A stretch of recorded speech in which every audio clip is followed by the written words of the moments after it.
Minutos, você está ligado em todos os canais da Rede 98. Daqui a pouquinho tem 98 Esportes, mas agora a gente vai falar com o presidente do Minaspetro, porque o governo federal retomou a cobrança integral do PIS/COFINS sobre o diesel nos primeiros dias de 2024. O imposto estava zerado desde 2021, mas parte do recolhimento foi antecipada em setembro de 2023. E a arrecadação voltou a ser integral, causando um impacto de cerca de 35 centavos por litro do diesel. Quem está com a gente aqui é Rafael Macedo, presidente do Sindicato do Comércio Varejista de Derivados de Petróleo do Estado de Minas Gerais, Minaspetro. Rafael, muito obrigado por ter atendido o nosso convite. É um prazer te receber aqui no Central 98, primeira edição. Bom dia, Paulo. Bom dia, João. Bom dia, Ricardo. Na verdade, é um prazer estar aqui também para explicar para a população. E a gente representa os postos de combustíveis. Quando a gente vê ali o nome do sindicato, parece um nome grande, mas a gente, de fato, representa ali 4.500 postos em Minas Gerais. E a gente acaba representando o último elo da cadeia. E sempre que acontecem essas mudanças de preço, é muito bom a gente estar aqui para explicar para a população que muitas vezes reclama lá dentro do posto, né? Porque ela vê o impacto dentro do posto, mas ela não sabe que é uma cadeia enorme até chegar no posto, e que o posto, tanto quanto a população, sofre com esses aumentos, sofre com o aumento de imposto, tributo. Tivemos esse aumento de tributo agora do diesel, de cerca de 35 centavos, e vamos ter outro agora em fevereiro, dia 1º de fevereiro, com mais 15 centavos na gasolina e mais 12 centavos no diesel. Então, estou aqui para explicar isso aí para a população. Às vezes a população não consegue entender mesmo, porque anunciam-se reduções ou aumentos e você não vê o reflexo imediato na bomba. Ou melhor, no aumento a gente vê rapidinho, talvez porque o bolso sinta mais rapidamente. Como é que é feito, como é que é esse impacto, como é que é feito esse cálculo e qual o impacto que tem, por exemplo, de um aumento de 35 centavos sobre o preço de um litro de diesel? Olha, o que a gente viu agora, né, esse impacto do diesel, ele praticamente não aconteceu na bomba, pelo fato de que a Petrobras, há alguns dias atrás, ela tentou suavizar esse impacto com uma redução no custo. Então, a gente viu na bomba praticamente uma estabilidade. Então, no diesel, a população não sofreu ali na ponta. E, na verdade, de outubro até janeiro, o que a gente viu foi uma redução no preço do diesel na bomba, em função da redução da Petrobras. E o que acontece, muito bom você falar sobre isso, né? Quando aumenta, o que acontece na bomba? Quando reduz, quando vai chegar, o que vai acontecer? A gente tem que entender o seguinte: a cadeia inteira, ela não é composta só pela Petrobras, só por postos bandeirados, ela é uma cadeia extremamente complexa. Nos combustíveis, por exemplo, quando fala-se num aumento ou redução da Petrobras, a gente tem o impacto do biocombustível que não é reajustado. Então, na gasolina a gente tem 27%, que vai para 30% do biocombustível, e no diesel a gente tem 12% do biodiesel. Então, tudo isso faz com que seja uma cadeia tão complexa que quando chega no posto, o que ele faz é o quê? Chegou para ele a redução ou aumento, ele repassa na bomba e a população vai ver isso em 1, 2 dias, 3 dias, que é o estoque médio que um posto mantém ali debaixo da terra. Ô, Rafael, que bom que você tocou nesse assunto. Eu estava tentando explicar para o João, para o pessoal da redação, uma visão empresarial de qualquer negócio, né? Que é a formação de estoque. Qualquer empresa, ela sempre tem um dilema, igual a história do ovo da galinha, quem veio primeiro.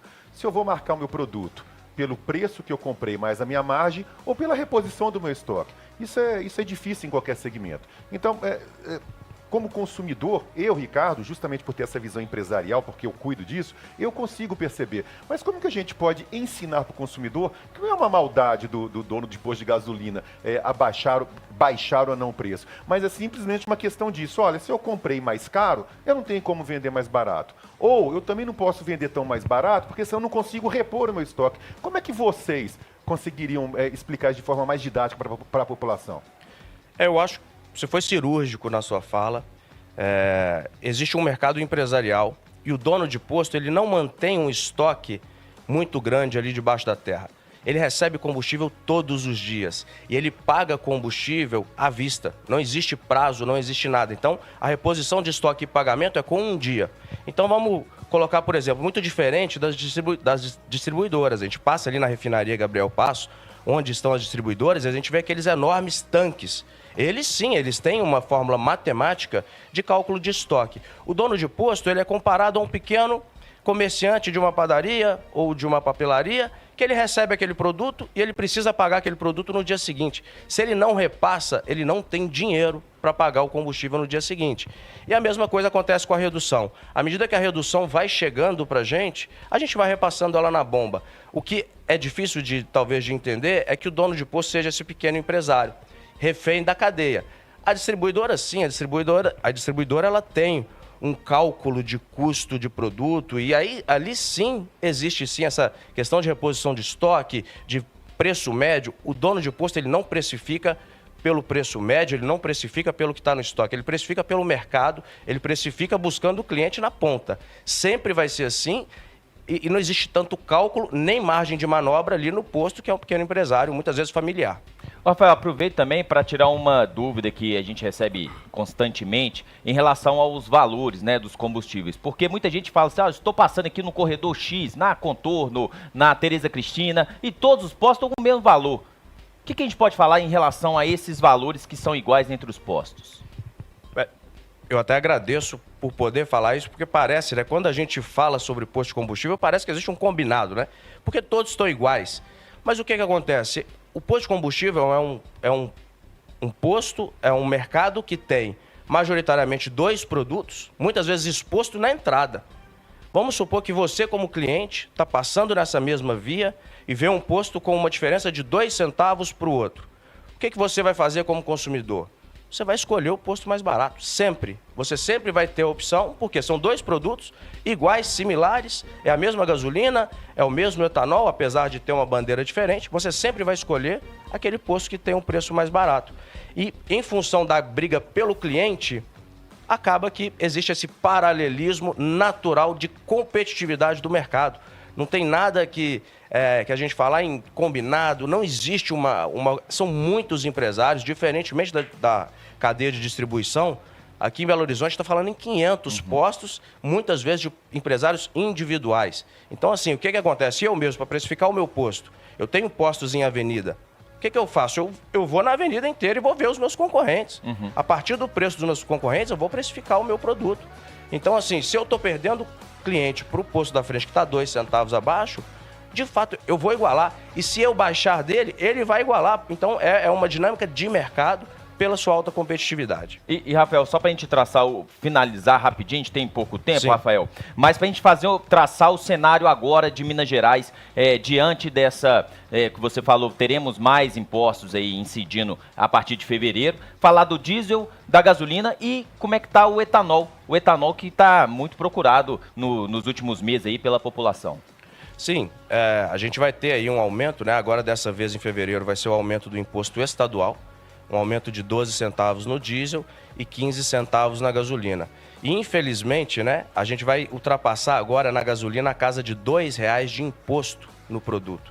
E a gente vê ali a composição da cadeia, quem mais ganha é realmente o poder público, que cobra ali R$2 por litro. É o sócio majoritário de qualquer negócio. Então, assim, e a gente acaba, como está na cadeia, a gente acaba esquecendo, acaba culpando o dono de posto pelo alto valor que se paga na bomba, esquecendo que quem está ali usufruindo desse alto valor é realmente o poder público e vai ter esse sofrimento agora, dia 1º/2, esse aumento previsto. Vocês, como a ponta da cadeia, o fornecimento do varejo, aquele que o consumidor tem a relação direta, como é que você vê a alteração de política de preços praticadas pela Petrobras para a valorização, para a criação de valores de cada combustível que é comercializado, se essa política de preços é adequada ou se haveria uma outra alternativa na opinião dos proprietários e donos de postos?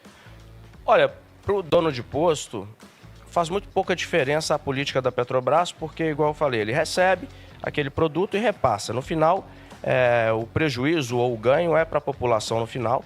E o dono de posto, assim como o consumidor, ele quer sempre um combustível mais barato.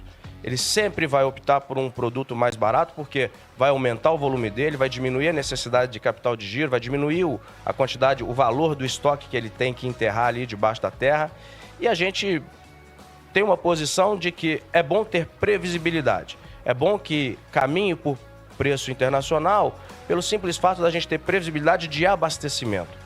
Quando a gente vê descasar muito, né, perder muito essa referência, o que a gente vê é as distribuidoras com dificuldade de suprimento, a gente vê o posto com dificuldade também de suprir o seu estoque. Às vezes a gente viu no interior, especialmente do estado, que tem que sair combustível daqui de Betim para o interior. Muitas vezes o posto fica sem combustível por conta dessa disparidade. O que a gente vê como alternativa, e só respondendo a questão do etanol, a gente vê com muito bons olhos o etanol. O etanol já tem sido 60% do nosso volume aqui em Belo Horizonte, e não só aqui em Belo Horizonte, Triângulo Mineiro e outras cidades. Volume de venda, você está falando. De né? venda. E a gente vê isso como uma alternativa justamente a essa questão do petróleo ou do mercado internacional, porque é um produto nacional produzido aqui. Nós vamos pedir licença pro pessoal do esporte, que a gente vai estourar um pouquinho, que o Ricardo tem mais uma pergunta, mas é bom deixar bem claro, a política de preços é livre, não há nada que regulamente, né? É Sim, bom deixar isso muito claro. Livre em todos os elos, inclusive livre desde a Petrobras até o dono de posto. Perfeito. Rafael, é uma curiosidade que, como consumidor, a gente está acostumado a ver em outros países, né? Na Europa inteira, nos Estados Unidos, até mesmo na América do Sul, aqui o Chile é assim, Uruguai também, postos de gasolina self-service, cada um vai lá e abastece. Isso, inclusive, ajuda a diminuir o preço do combustível, já vista que é um componente de custo para os donos de postos. Você tem alguma expectativa de que o Brasil, em algum momento, consiga praticar isso, tirar o frentista? E, pelo amor de Deus, gente, nada contra frentistas, é a mesma coisa que contra cobradores de ônibus. Mas você vê alguma possibilidade disso para diminuir a operação de um posto e o combustível ficar mais barato? Olha, o que eu vejo é, com bons olhos, a questão da liberdade do dono de posto escolher. Porque eu mesmo, se amanhã viesse uma lei que me liberasse de ter frentistas, eu talvez não abriria mão dos meus frentistas por conta do simples fato de que alguns postos, em Belo Horizonte especialmente, eles atendem mais do que se pode, porque tem uma pessoa ali atendendo. Então, por exemplo, um posto médio, ele venderia muito menos se eu tirasse frentista. Por quê? Porque eu tenho só 2 posições de abastecimento, eu tenho só 4, enquanto um abastecimento com frentista demora 2, 3 minutos, sem frentista ele demoraria 10. Então, assim, o que eu acho é que tem que ter liberdade para o dono de posto, ou para quem quer que seja, escolher a dinâmica que vai ser e, por livre mercado, também escolher o seu preço. O que a gente vê é que talvez diminuiria pouco, porque a composição do dono de posto ela é muito pequena nesse valor inteiro ali. O preço da mão de obra é pequeno, é isso? O preço da mão de obra ele vai ser um impacto, vamos supor, de 10 centavos, em um valor de R$5, R$6. Então, assim, talvez seja pouco pela expectativa de redução que pudesse vir. 8 horas em ponto. Hoje o pessoal do esporte vai brigar com a gente, mas não tem problema não, porque nós conversamos com o Rafael Macedo, presidente do Sindicato do Comércio Varejista de Derivados de Petróleo no estado de Minas Gerais. Rafael, venha mais vezes, porque eu tenho algumas perguntas ainda que eu deixei de fazer. Eu quero saber numa próxima algumas outras questões, que são questões que os nossos ouvintes sempre nos encaminham. Então já fica convidado para vir mais uma vez para conversar com a gente aqui. Excelente, a gente está sempre à disposição. Se for para informar a população, informar com verdade, a gente vai estar sempre aqui. Muito obrigado por sua presença obrigado aqui no Central 98.